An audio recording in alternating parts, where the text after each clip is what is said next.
From this video we will know what's new in the new version of Tesla SCADA 2 version 70. We add some new features in the new version of Tesla SCADA. For example, we add new property for Modbus server. We add possibility to regulate read delay. This value lets you to beneath time of waiting the response from the server. But the small value, like in our example, overload your processor. But in our example, we have a small project, so we no need very high. We no need. We can decrease this value as small as possible. The smallest value is 1 millisecond, but the default value 50 milliseconds. Also, in the new version, we have possibility to read unlimited number of elements. In previous version, it was limited by 200, around 200.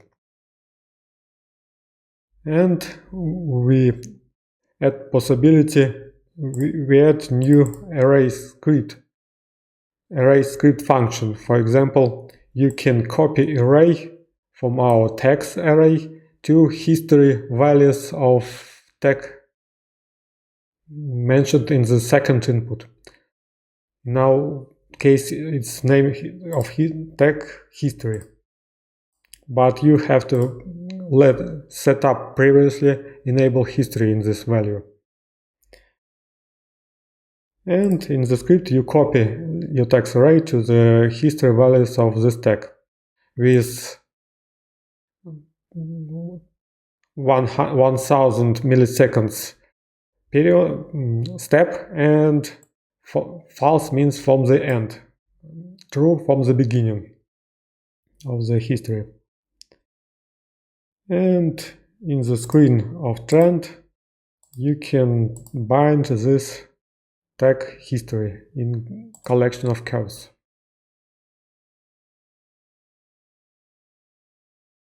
Also, you can see the trend will be updated, and current and end time get it from the current value, current date time in milliseconds, and update trend.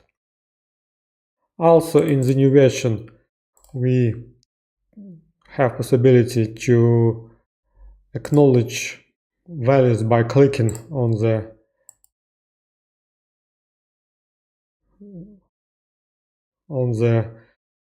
dialog box of viewing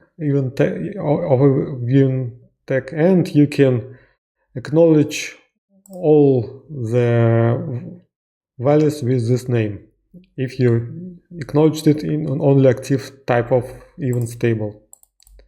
You can see it's only active, and delete all the values with this name. For example, we can change, and you can see we've got two unacknowledged events, and when you acknowledge it and update the table, you can say acknowledged all the events with the name of event tag. Let's open our project in Tesla SCADA runtime. And let's see our trend. You can see the values are copied, and you can see the result.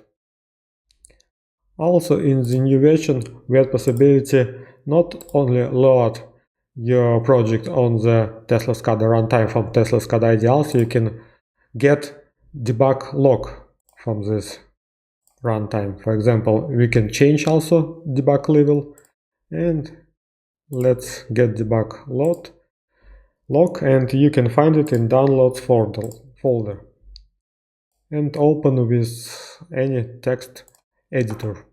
For example, in macOS we open it by text edit, and you can see all the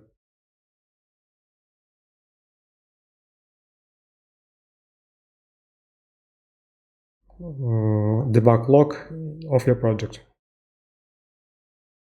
That's all. If you have any questions, do not hesitate to ask by email or now